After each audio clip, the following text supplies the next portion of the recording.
Welcome to Gold Derby. I'm senior editor Denton Davidson here with Jana Carboni and Francesco Pegoretti, makeup and hair designers for Ridley Scott's Napoleon. This is a massive epic movie. It's nearly 3 hours long. I heard there's a 4 hour version somewhere. So clearly there was a lot of time and pressure involved in this. How do you start how did you start even processing what you wanted to do for this film based on someone who's a historical figure? But not someone who we have top of mind today. I mean, there's portraits of him, so but not like photographs. There's not video, obviously. So how do you wrap your mind around just getting into this film? Well, I was actually designing Gucci when I was approached Okay. from about Napoleon, and and I thought, oh, this is amazing. That's great. I love the idea. I mean, incredible story, incredible challenge. But it was very early days, and and then I read the script. And I read the script and I thought to myself, oh my gosh, this is epic. And when I say epic, I mean epic. Because in the script, we had basically 132 cast members, like characters, just in the script. And then we had basically daily 500 extras a day. So it was humongous. And as you know, I'm pretty sure you know that Ridley is fast, doesn't like to waste time. So we shot, I think, around in 65 days ish, which Wow. for a movie like which is like 4 hours and a half in total is not much. So I started with the script and I thought to myself, okay, I have to get on board the right person for the hair. And I thought about Francesco because Francesco is an amazing talent I was, hairdresser. yeah, it So was a choice. movie. And then when she called me, she said to me, would you like to come with me to do Napoleon by Ridley Scott? I said, really? Yeah. Yeah. So we work on the script together, and then Ridley told me, oh, Napoleon's gonna be Joaquin Phoenix. I said, oh my god, that's incredible, that's amazing. And of course, I knew about him. I saw his work, and that was pretty exciting. So I thought to myself, if Joaquin Phoenix is this movie, I think I can go through all this humongous amount of work, and I really want to work with him. So I kind of put my brave face and I say, I can do it with the right people. What was so that like with Joaquin and him uh, shouldering this film? So it was interesting because the first things Joaquin, he said yes to the project, and then he was very worried, very worried about taking on board this kind of character because it's a big deal. And so the producers say to us, quite early days, say to us, so me and Francesco, Joaquin would like to meet you, both of you. Can you go to LA for like 3 days and run some quick stuff and quick tests with him, just to give him the feeling about what you're thinking and where you want to go with this character. So Francesco, he packed like a bag with like, I don't know how many weeks to try on him, we coming from Italy. Yeah. And jumped on the plane and we met Joaquin. Anyway, we started to chat and but of course we went there, very prepared because we have like a plan. We said to him, listen, we would like to go with like 4 different looks. What do you think? I said, well, of course I have to try stuff, of course. So we tried to, try those things, those different looks. And then, I don't know, I said to him, listen, I don't think we should go with prosthetic because I really think I can work with what I got with clever makeup and I can transform you with the right shading and the right, colors. I can do that.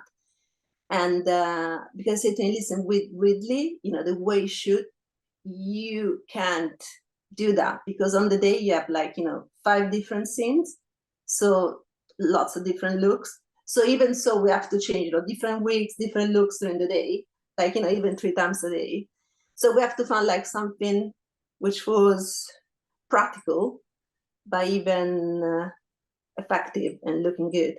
So we did those tests, and he was really happy. But of course, they are like, like rough idea. So we come back to London, and I got a phone call from the producer say, "Oh no, Joaquin is really happy.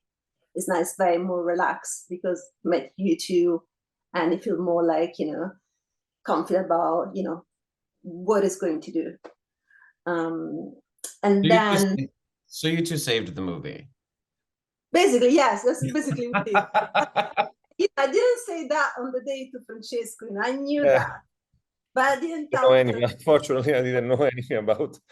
Yeah, I didn't want Francesco to panicking, so I said, you know what, I'm gonna pretend everything's fine, and it was fine. But he wanted to be sure. Joaquin wanted to be sure he was going to do the right thing, so that was quite important.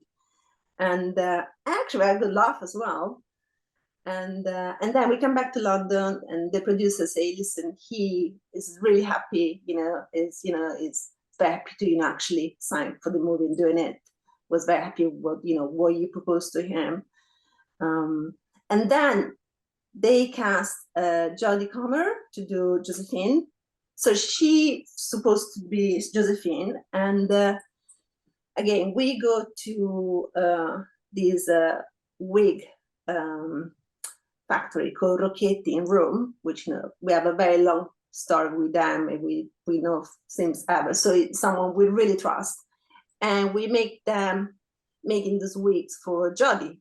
So again, we run some tests with her, with her wigs, and then because of COVID, we have to stop. And then after COVID, Jodie is gone because bless her, she had other other contract. She had to do like a beautiful theater piece, so she couldn't actually play Josephine. So we said, oh my God, okay, so what's going on now? So they took a while. Yeah, so they took a while to cast someone for Josephine, and then they cast Vanessa Kirby. But I think we had like 3 weeks before shooting, something like that. So we have to make like brand new wigs for Vanessa. And I think we tested her maybe 10 days before start shooting. And again, that was a beautiful relationship because she came in with all her notes, and we have all our notes. And then we start to plan together Josephine journey as a makeup and hair looks.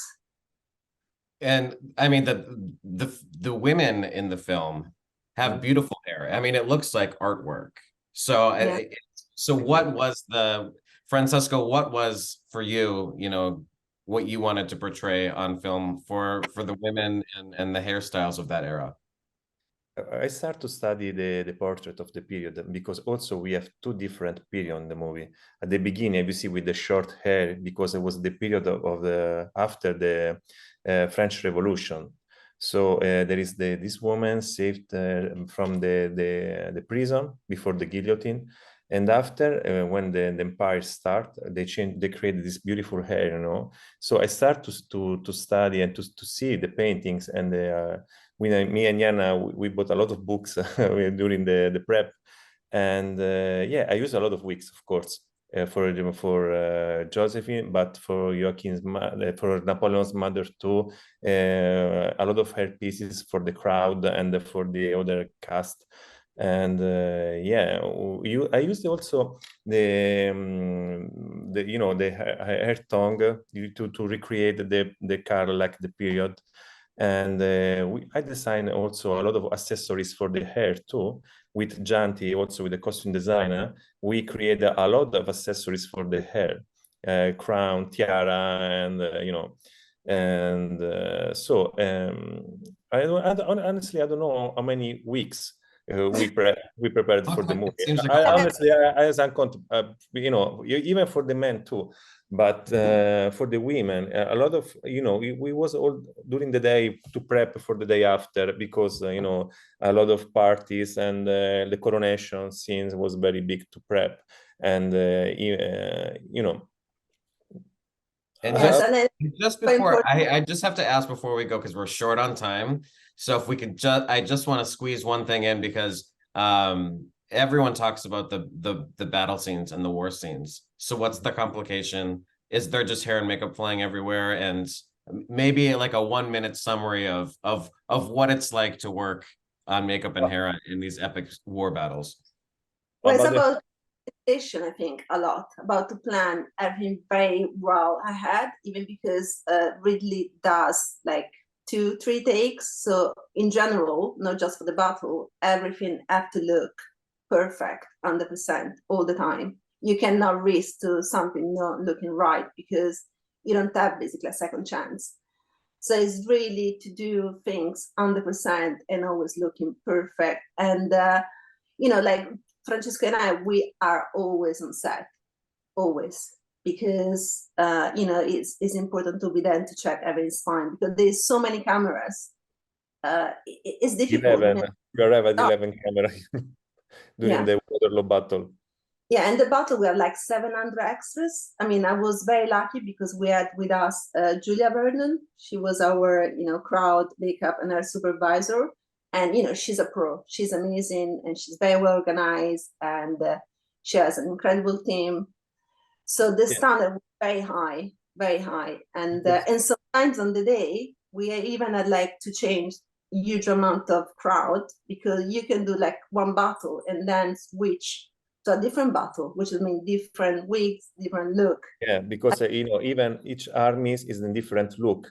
The Austrian soldiers, the you know, the Russian army too. So in different periods. So with the wigs, without the powder wig, with the short hair, long hair, messy, dirty, you know. Well, the hard work comes across on screen, and I mean, it's really incredible work, Jana and Francesco. Congratulations on your work on Napoleon. Best of luck this awards season, and thanks for joining Gold Derby's film, makeup, and hair panel today. Thank you so much for having us. I mean, it's been amazing to be with an incredible panel of artists. So, you know, we're very, you know, thankful and blessed. So thanks.